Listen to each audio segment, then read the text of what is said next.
Bonjour à tous, j'espère que vous allez bien. Aujourd'hui, je reviens pour un point lecture spécial livre de Noël ou du froid, pour ceux que ça intéresse. Bien évidemment, j'essaye de vous poster cette vidéo avant Noël, pour ceux qui souhaitent découvrir ces romans avant Noël. Mais l'avantage de Noël, c'est qu'il a lieu une fois par an et que les livres n'ont pas de date de péremption. Donc si c'est pas pour ce Noël-là, ça peut être pour le Noël d'après. Bref, voilà, j'ai envie de vous présenter mes livres que j'ai lus pour Noël. J'ai décidé de continuer, moi, ma lecture de Noël, entre Noël et Nouvel An, pour pousser un petit peu la magie encore de Noël. Parce que début décembre, clairement, j'ai pas eu le temps de me poser et de vivre cette magie. Donc, je vais continuer à rester plongée dedans avec les romans que je vous ai présentés dans ma pile à lire de l'hiver. Donc, je vais vous parler d'abord d'un lama pour Noël de Céline Olinsky aux éditions Charleston. Donc, c'est un roman que j'ai beaucoup aimé. C'était drôle, c'était pétillant, c'était très sympa. En plus, j'ai un peu voyagé au Québec. Il est assez petit, donc il se lit assez vite. Voilà, c'est ce qu'il faut pour Noël. Donc là, on fait la connaissance de Lina qui vit un petit peu un burn-out. Elle s'est fait licencier, si je dis pas. Elle a eu un échec professionnel. Voilà. Elle a également eu une déception amoureuse et surtout depuis des années elle s'occupe de sa mère qui est assez particulière, entre dépression et bipolarité on va dire, et en fait elle a un peu du mal à vivre tout ça et sa grand-mère qui s'appelle Yaya, Yaya, oui c'est ça, qui s'appelle Yaya, décide en fait de lui proposer de partir au Québec dans la maison d'un de ses amis où elle décide en fait de partir. Bien évidemment, ça va être très mal vécu parce que sa sœur qui a vécu plusieurs années à l'étranger, justement au Québec, elle a décidé de revenir vivre en France et c'est son premier Noël avec sa famille et elle comprend pas pourquoi sa sœur part en fait. Sa mère, elle le vit également très mal, mais pour une fois, elle décide de prendre sur elle et de partir. Mais en fait, ça va pas se rendre compte que derrière elle la suit sa grand-mère qu'elle va retrouver à l'aéroport. Et donc, ces deux femmes vont partir au Québec dans un tout petit village. Je ne sais clairement plus le nom de ce village. Je ne vais pas vous inventer un nom. Et en fait, ce village, il est en concurrence avec un autre village pour être le plus beau village de Noël avec des millions et des millions de décorations. Et donc, elle va arriver dans ce petit village où elle n'a qu'une envie, c'est de calme et de voir personne. Et en fin de compte, elle va arriver en plein concours du plus beau village. Et voilà, il va y avoir plein de péripéties, plein de scènes cocasses. Ça va être très drôle. Et puis, bien évidemment, la coqueluche du village, c'est un lama. Et en fait, le lama, chaque année, décide un petit peu chez qui il va aller. Et bon, je vais pas tout vous spoiler. Mais voilà, c'est un lama pour Noël. Donc, vous comprendrez peut-être un petit peu ce qui va se passer. Et ce lama crée vraiment la magie de Noël pour moi. En plus de toutes ces décorations qui donnent vraiment envie de le découvrir, ce petit lama donne ce petit côté magique, un petit peu fantastique, qui est très très beau. Et voilà, moi j'ai beaucoup aimé. C'était frais, c'était léger, c'était un bon livre à lire au coin du feu ou même sur un canapé avec un plaid. Parce que j'ai pas de coin du feu, mais c'est exactement ce que j'ai fait, moi, un plaid et un canapé. Et ça m'est très bien passé. Je suis vraiment désolée parce qu'en fait, je me suis mis face à la vitre pour avoir le sapin en mode déco. Et en fait, je vois que ça reflète vachement dans mes lunettes. Mais en fait, j'avais des lunettes anti-reflet que j'ai oubliées en vacances à Marrakech il y a quelques temps déjà. Je venais juste de les faire refaire en fait. Et donc, j'ai contacté l'hôtel des dizaines de fois pour qu'ils me renvoient mes lunettes à mes frais, bien évidemment. Je n'ai jamais eu une seule réponse parce qu'en fait, j'avais mis des lentilles à la place des lunettes pendant mes vacances. Et donc, voilà, j'avais oublié mes lunettes. Et le problème, c'est comme je venais de les faire refaire, et maintenant, il faut que j'attende 2 ans pour avoir des nouvelles lunettes. Donc, au 1er juin l'année prochaine, je pourrai avoir de nouveau des nouvelles lunettes. Je suis allée chez l'opticien pour voir si ma vue n'avait pas changé, parce que ma vue a changé, j'avais le droit à des nouvelles lunettes. Mais non, donc là c'est mes lunettes à 1 euro que j'ai fait il y a 4 ans, donc elles sont même plus à ma vue. Mais bon, ça va avec, mais c'est vrai que il y a le reflet et je suis vraiment vraiment désolée. J'essaye un petit peu de bouger pour voir s'il n'y aurait pas un peu moins de reflet comme ça. J'ai l'impression qu'il y a un peu moins de reflet. Parce que c'est vrai que c'est vraiment désagréable de voir les reflets dans les verres. Bref, ensuite je vais vous parler de Cher Père Noël de Debbie Macomber, donc c'est aux éditions Charleston également. Donc celui-là, comme je vous l'ai dit dans Book Haul, c'est une lecture, voilà, vite lue, vite oubliée et encore vite lue. J'ai trouvé qu'il y avait même des longueurs. Moi, je me suis pas forcément plongée à fond dedans. C'était le premier livre que je lisais pour les lectures de Noël. Donc là, on fait la connaissance de Lydie, qui en fait a une vie bien rangée, mais c'est vrai que il lui manque, elle a envie en fait d'avoir un amoureux, d'avoir des amis. Et un jour, elle vit dans une grande ville en fait. Je ne sais plus exactement où c'est. Et elle va retrouver ses parents dans le village de Wenatchee pour passer Noël. Elle va y rester un mois parce qu'effectivement, elle a eu beaucoup de difficultés avec son travail, des projets qu'elle a essayé de mener à bien et tout ça. Et donc là, elle a un petit peu besoin de couper un petit peu tout ça. Et donc, elle va retrouver sa mère et sa mère va lui dire « Pourquoi tu n'écris pas une lettre au Père Noël comme tu fais quand tu étais petite ?» Donc clairement, elle lui dit qu'elle ne croit plus au Père Noël et que voilà, pour elle, elle ne le fera pas. Et elle lui explique que tout ce qu'elle a demandé au Père Noël depuis petite, ça s'est réalisé. Comme par exemple ce petit garçon qui l'a harcelé à l'école et qu'elle espérait, qu'elle avait demandé au Père Noël qu'il n'ait pas de cadeau. Et effectivement, elle se dit qu'elle n'a plus jamais revu cet enfant. Donc, elle se dit pourquoi pas, elle se laisse tenter. Et elle écrit une lettre où elle demande à avoir des amis et un amoureux.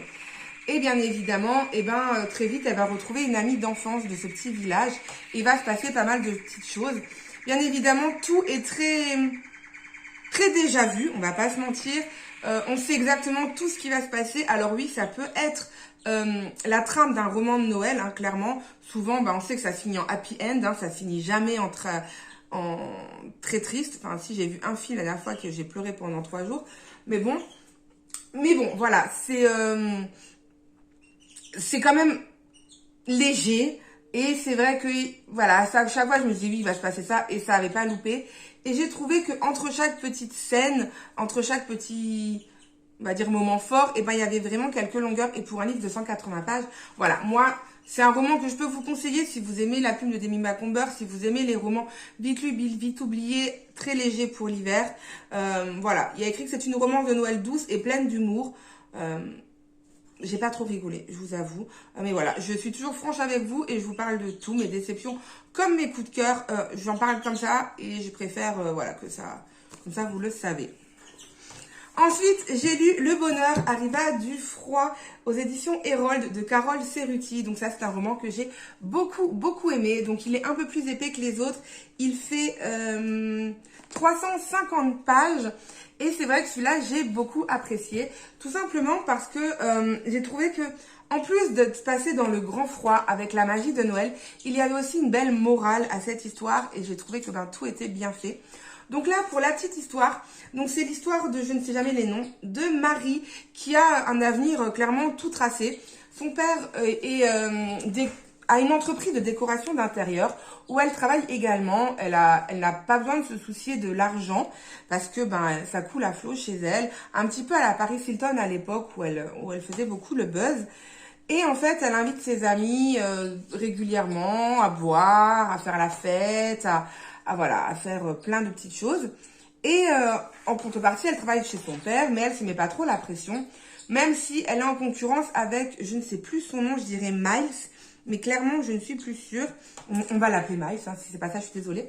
Qui lui aussi a envie d'avoir en fait le poste en fait de directeur, parce que son père est pas loin de partir à la retraite.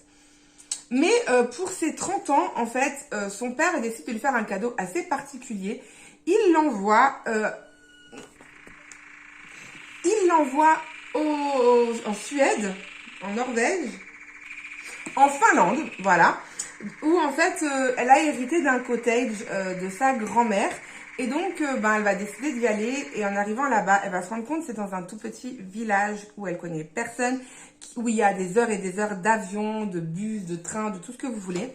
Que en fait, le petit cottage qu'elle a hérité est loin d'être très beau parce qu'il est enseveli sous des cartons et des souvenirs. Et en plus, elle a aussi hérité de son petit magasin qui lui aussi est complètement en friche. Elle décide de faire demi-tour et de rentrer chez elle, mais son père lui annonce que elle va devoir apprendre à vivre avec ce qui lui reste sur le compte, c'est-à-dire 1000 € je crois. Et que si elle veut retrouver de nouveau ses vivres et un petit peu d'argent, elle doit mettre à flot le petit commerce. Donc là, elle va devoir trouver plein de petites subterfuges pour essayer de montrer qu'elle est capable de tout, qu'elle n'est pas la neuneu que tout le monde croit. Et voilà, on va la voir se battre pour essayer d'arriver à ce qu'elle veut. Elle va être en concurrence avec une dame dans le petit village où ils se font vraiment des coups en douce. C'était assez drôle. Et vous avez le petit renne et le petit perroquet, en fait, qui font partie de l'héritage du cottage. Et clairement, moi, j'ai rigolé avec ces deux-là. Alors, le petit perroquet, il aime beaucoup tout ce qui est les films. Et en fait, les répliques de films, pardon, je ne savais plus le mot. Mais il les fait à sa sauce. Donc, vraiment, c'est très, très drôle. Comme il ne faut pas laisser bébé dans un coin, lui va dire carrément autre chose. Mais c'est assez drôle. Et puis, le renne, en fait, lui, il se prend clairement pour un chien. Donc, il rentre chez lui. Il y en a qui ont des chatières. Lui, il a une raynière, je crois que ça s'appelle. Enfin, voilà, où il rentre chez lui clairement comme il veut. Il se couche sur le tapis. Et voilà, c'était beau. Et voir la mentalité de Marie changer au fil des pages. Et au début, je la trouvais très subtile, pas subtile, très superficielle. Voilà, c'est le mot que je cherchais. Et en fait, au final, on se rend compte que elle devient une femme forte et touchante. Et elle s'en va s'entourer de très bons amis. Et bien évidemment, il va y avoir une petite romance aussi. Sinon, ça ne serait pas un roman de Noël. Mais je vous en ai déjà dit pas mal. Mais j'espère vraiment vous avoir donné envie de découvrir ce roman. Moi, en tout cas, des 3 que j'ai lus pour l'instant, que je vous ai présenté, c'est mon préféré. Et ensuite, celui-là, c'est aussi un roman de Noël. Mais c'est pas du tout un livre de Noël proprement parlé. Parce que c'est un cosy mystery de Noël. Donc avec Bigoudi et Petite Enquête. Panique sous le sapin de Naël Charles. Donc c'est aux éditions de l'Archipoche. C'est le tome 4 de Bigoudi et Petite Enquête. Voilà, je vous ai déjà parlé des 3 autres tomes qui ont été un réel coup de cœur. Vraiment, j'adore cette saga. Et cette saga, même si je ne suis plus partenaire avec les éditions L'Archipel, comme je vous l'ai dit, je continuerai à acheter cette saga parce que je l'adore. Vraiment, j'ai trouvé, voilà, encore une fois, j'ai été surprise du dénouement et voilà. Donc là, en fait, on est au marché de Noël, à la période de Noël, dans le quartier de... Alors, il y a Valbourg, c'est là où elle habite, et Weststein, oui. Je vous avoue que j'ai pas regardé si ça existe. C'est à côté de chez moi, en fait. Et c'est vrai que je me suis dit, en lisant, qu'il fallait que je regarde si tout ce qu'elle disait sur Weinstein était vrai ou pas. Si c'est vrai, clairement, ça me donne envie d'aller voir ce marché de Noël. Mais je me suis pas renseignée parce que c'est au nord du Bas-Rhin. Et moi, j'habite vraiment au sud du Bas-Rhin, donc clairement, je ne sais pas, en fait, tout ce qui se passe dans le nord. Bref, pourtant, c'est pas très grand, mais bon. Donc là, en fait, Léopoldine est toujours en bise-bise, on va dire, avec Quentin Daval, qui lui est le policier. Pour la petite histoire, pour ceux qui ne connaissent pas, en fait, Léopoldine est une coiffeuse qui, lors du tome 1, a aidé à résoudre une enquête, le tome 2 également, le tome 3 aussi, mais au tome 3, il va se passer des choses qui vont faire que elle et le lieutenant Daval ne vont plus s'entendre, et donc là, au tome 4, ils vont pas s'entendre, mais ils vont devoir quand même mener l'enquête ensemble. Donc moi, j'ai beaucoup aimé les retrouver, mener l'enquête ensemble, même si voilà, il y a toujours cette distance et cette froideur qui s'est installée en eux, mais ça joue le jeu du roman. Et donc, en fait, cette fois-ci, il y a les préparatifs qui se préparent, surtout au village de Weinstein, où en fait, c'est vraiment le marché de Noël, c'est la chose la plus importante de l'année. Mais il s'avère que le Père Noël va se retrouver étranglé avec une guirlande électrique et que ce Père Noël n'est rien d'autre que le maire de Weinstein. Mais le problème, c'est que ce n'était pas le maire qui devait faire le Père Noël, ça devait être un de ses adjoints. Donc, il se pose la question qui était visé. Est-ce que c'est bien le maire? Est-ce que c'est l'autre? On ne sait pas. Et en parallèle, il va y avoir également une dame qui va se faire renverser. Et un témoin va dire qu'il a vu une voiture foncer sur cette dame et qu'il l'a vraiment fait exprès et qu'il a pris la fuite. Donc, il y a 2 meurtres dans un roman.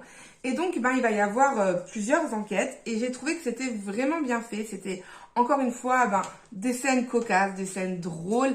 J'ai un petit peu moins rigolé parce que dans les autres tomes, les adolescents de Léopoldine ils sont déchaînés en fait. À chaque fois, ils nous sortent des phrases de fou.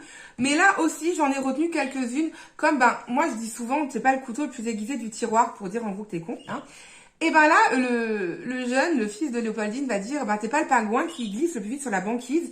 Et j'ai trouvé que c'était pas mal pour l'hiver en fait de lui. Donc maintenant, quand mon fils m'embête, je lui dis ça. C'est voilà. C'est des petits pics, mais voilà, j'ai quand même rigolé, même si j'ai moins rigolé que les autres, mais ça reste quand même très drôle. Et en plus, il y a ces enquêtes qui rendent le livre complètement addictif avec un suspense de fou. Et voilà, à chaque fois, je me dis c'est lui. Ah non, ça doit être lui. Ah, ça peut être lui. Et voilà, c'est exactement ce qui s'est passé dans les 3 autres tomes où en fait, on accuse tout le monde et à la fin, c'est pas du tout les personnes à qui on pense. Là, clairement, j'ai accusé personne parce que j'étais autant perdue que eux, parce que autant Léopoldine que Quentin étaient perdus. Donc j'étais autant perdue qu'eux. Et à la fin, ouais, j'ai été surprise, mais voilà, j'ai trouvé que c'était vraiment bien fait. Et je suis très contente d'avoir lu ce roman. C'est un roman, comme je vous ai dit, de Noël, mais Cozy Mystery pour ceux qui n'aiment pas les romances niaises de Noël. Clairement, je vous conseille fortement de lire ce roman. Voilà pour les 4 romans de Noël que j'ai déjà lus. Bien évidemment, il m'en reste encore d'autres. Mais je pense que les autres, je vous les présenterai après Noël. Parce que je vais pas lire 4 livres avant Noël. Vu qu'aujourd'hui, nous sommes mardi. On est dans le calendrier de l'Avent le 19. Oui, je crois. Voilà, je vais pas lire 4 livres avant Noël. Vu que Noël approche en plus. Donc j'ai vraiment le temps. Mais bon, c'est pas grave. Sur ce, je vous souhaite une bonne journée, une bonne nuit, tout ce que vous voulez. Et je vous dis à bientôt. Ciao!